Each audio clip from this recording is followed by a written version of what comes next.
Petisi 100 pada Rabu tanggal 29 November tahun 2023 menggelar acara silaturahmi di Gedung Juang, Menteng, Jakarta Pusat. Acara ini juga diisi diskusi bertajuk Pulihkan Kedaulatan Rakyat, DPR makjulkan Jokowi segera. Diskusi ini menghadirkan lebih dari 9 narasumber dengan host anggota Badan Pekerja Petisi 100 HM Mursalin. Berikut wawancara kami dengan 2 dari ke-9 narasumber tersebut dan dengan HM Mursalin. Pak Rizal, kalau misalnya kita berpikir ya, ini untuk semua ya, masalahnya kita kan kalau melihat kondisi yang sekarang, impossible sekali untuk bisa memakjulkan Jokowi. Kira-kira saya minta pendapat dari Pak Rizal sendiri. Biasa satu perubahan itu dimulai dari impossible, tapi jadi possible, gitu kan, bahkan nanti menjadi sesuatu yang surprise. Biasanya begitu kalau perubahan itu. Bahkan ketika seperti keputusasaan memuncak, disitulah sebetulnya terbuka pintu untuk waktunya, gitu ya. Seperti orang berlari ada namanya dead point. Dead point itu titik mati. Dia putus asa, tapi sebetulnya kalau dia teruskan dia menang, gitu. Jadi insya Allah kalau melihat dari perkembangan yang ada ini prosesnya mengkerucut kepada dekatnya perubahan. Maksudnya Jokowi itu keniscayaan dan waktunya dekat dengan semakin cawe-cawenya, semakin percaya dirinya, semakin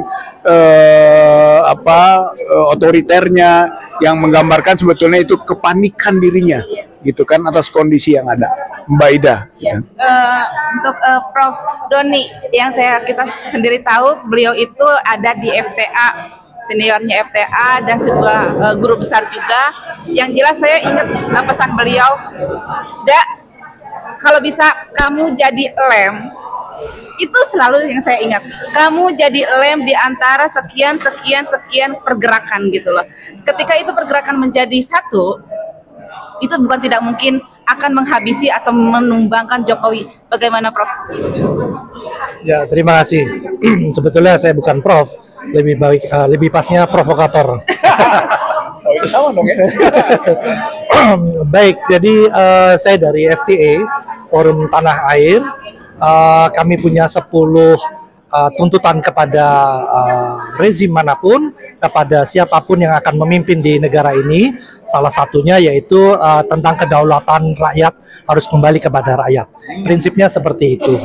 Dan beberapa juga ada yang hak rekol. Kita rakyat bisa merekol dewan agar kita punya hak dan menilai bahwa apabila perwakilan kita tidak baik, kita bisa merekol. Bukan hanya partai, selama ini kan hanya partai yang bisa merekol, tetapi rakyat bisa merekol.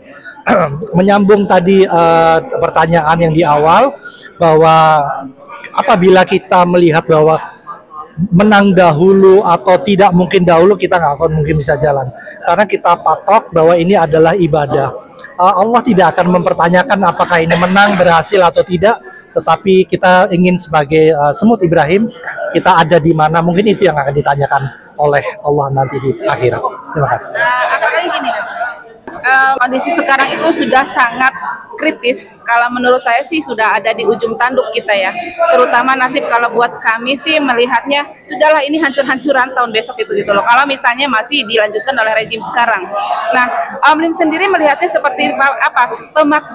Dimakjulkan apa mungkin seperti yang tadi dikatakan, ditumbangkan atau digulingkan atau seperti apa? Kalau misalnya mau melalui secara kita sopan, etika kan nggak mungkin ya Pak? Ya, harusnya seperti apa gitu loh? Saya ingin menyatakan bahagia. Terpenting itu adalah masyarakat sudah bisa membedakan antara hak dengan batil. Itu yang harus disambut. Jadi pendukung kebatilan itu, ya, mereka nampak kelihatan malu-malu gitu ya. Partai-partai besar itu, dia tahu dia mendukung dalam keadaan posisi memang terdolimi atau memang terpaksa, tapi secara moral. Ya. Kalau saya perlu sebut partai-partai yang pendukung itu, baik dari Golkar ataupun dari PAN ataupun dari P3 atau yang lain-lain, itu tidak mempunyai percaya diri berhadapan dengan masyarakat untuk membela. Saya contohkan saja, misalnya di daerah Sumatera Barat, mengapa orang dulu berbondong-bondong mendukung katakanlah sebut Prabowo, karena Pak Prabowo waktu itu memusuhi atau memerangi Pak Jokowi. Tetapi sekarang tentu tidak, maka mereka berbalik arah karena jelas Prabowo itu mendukung rezim yang dianggap bermasalah. Jadi kalau ditanya dimajukan atau memasukkan itu hal gampang, semua bisa dilakukan, masyarakat sudah tinggal tunggu waktunya kok. Karena melawan satu kebenaran itu tidak mudah, saya kira itu. Buat Prof, saya maaf balik lagi ke Prof Doni karena kebetulan jarang ya kita ketemu, belum beliau juga ada di Surabaya. Balik lagi Prof, kondisi Surabaya sendiri. Baik, di tiap-tiap daerah memang beda karakteristiknya. Dengan di Solo, dengan di Jogja, Bandung, dan Surabaya.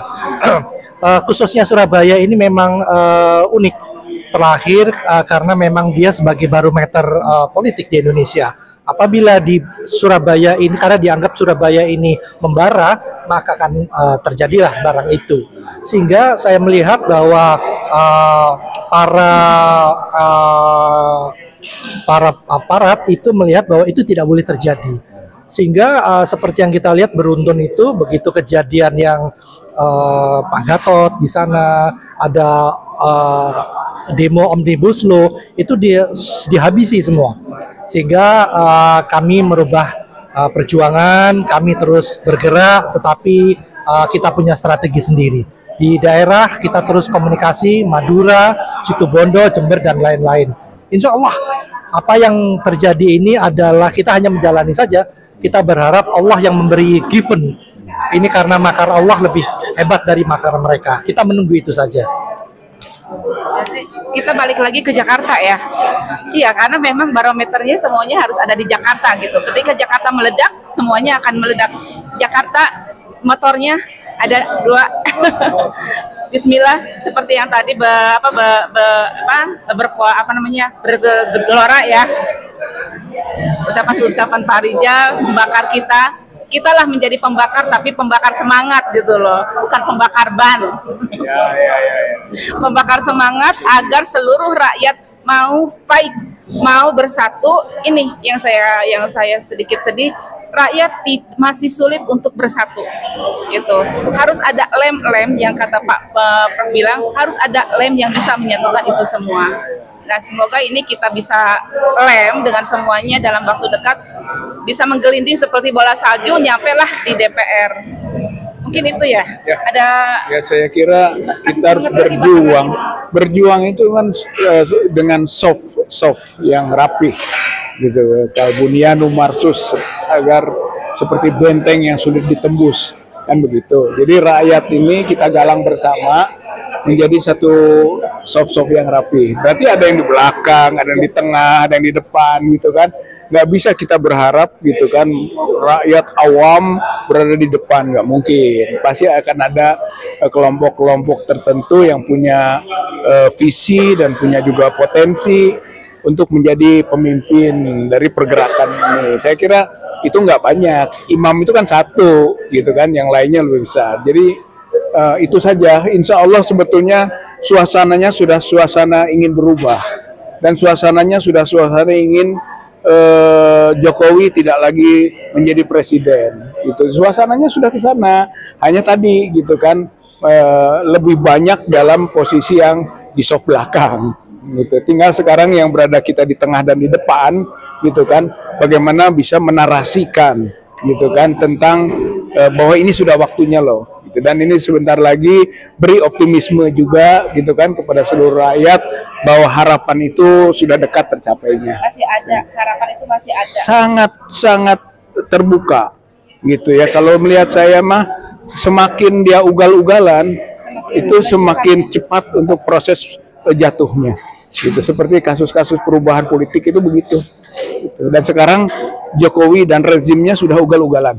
Apalagi dengan kemarin kasusnya Gibran ya. Nah, Gibran itu juga orang sudah bicaranya aduh. Nah, Gibran itu kotak Pandora, gitu ya, karena ada kasus Gibran meledak gitu kemana-mana. Saya kira ini nanti tinggal bagaimana mengolah, mengartikulasikannya menjadi kekuatan bersama untuk akhirnya sampai juga Jokowi itu nggak akan kuat menghadapi aspirasi perubahan rakyat. Pak Amri mau itu lagi. Jadi sekali lagi pendek bahwa kita bangsa Indonesia ini harus punya semangat yang sama untuk penyelamatan Indonesia. Intinya penyelamatan Indonesia. Karena kerusakan ini sudah terlalu jauh. Jadi kita tahu membangun itu lebih susah dan lebih lama daripada meruntuhkan. Meruntuhkan itu bangunan cukup hanya sehari, tapi membangunnya tidak cukup 10 tahun, 20 tahun. Oleh karena itu niat daripada penyelamatan ini adalah tetap melakukan edukasi kepada masyarakat. Ini yang saya kira harus didengar para tokoh, para guru-guru kita yang sudah menganjurkan itu. Ini penyelamatannya. Jadi kita tidak usah dipolarisasi, diadu-adu antara yang setuju pemilu atau tidak pemilu. Kalau menurut saya semangatnya saya lihat sama. Jadi yang pemakzulan atau oposisi ini pun karena merasa sedih terhadap penghancuran oleh rezim ini. Tapi kalau itu tidak terjadi, ya faktanya memang terlalu kuat, ya Pilpres memang menjadi satu tujuan. Jadi kita jangan mempertentangkan, karena pendukung capres yang luar biasa banyaknya ini, itu mereka juga prihatin terhadap kehancuran bangsa ini. Maka kita semangatnya satu, penyelamatan, jangan salah, malah kita terpolarisasi. Saya kira begini. Ada plan A, plan B, begini ya, gitu ya. Iya. Kalau saya simpulkan berarti ada plan A dan B. Iya, karena apa? Penyelamatan dari rezim yang sangat berbahaya ini jauh lebih penting untuk dipercepat. Satu hari yang dihabiskan ini bisa membuat peraturan-peraturan yang sangat merugikan. Oleh karena itu jangan saling curiga kita antara yang itu. Saya kira mungkin itu. Ya. Sedikit, baik. Sedikit mungkin elemen-elemen bangsa ini perlu merekatkan diri. Ada tiap-tiap elemen, tiap-tiap individu untuk menjadi lem, karena banyaknya aktivis, banyaknya kelompok ini bermain sendiri. Nah, perlu ada yang mengorganisir, menyambung itu. Kembali kepada Gibran, saya pikir sebaiknya diselesaikan saja. Pak Jokowi, kita ingin Pak Jokowi menjadi bapak bangsa, turun dengan baik tanpa ada keributan di nasional. Kita siap untuk menurunkan Pak Jokowi dengan konstitusi, asal Bapak bersedia. Terima kasih. Ini perbincangan sih cukup seru ya, tapi kayaknya udah banyak ya, bapak-bapak masih punya kepentingan yang lain. Yang jelas kita tetap bergerak bersama, hilangkan kecurigaan, satukan tekad, satukan visi dan misi, lepas semua jubah kebesaran kita, satukan, rekankan dan libatkan di setiap gerakan, karena kita tidak tahu momen itu kapan terjadinya. Oke. Itu saja dari kami. Kami berucapkan terima kasih. Assalamualaikum warahmatullahi wabarakatuh.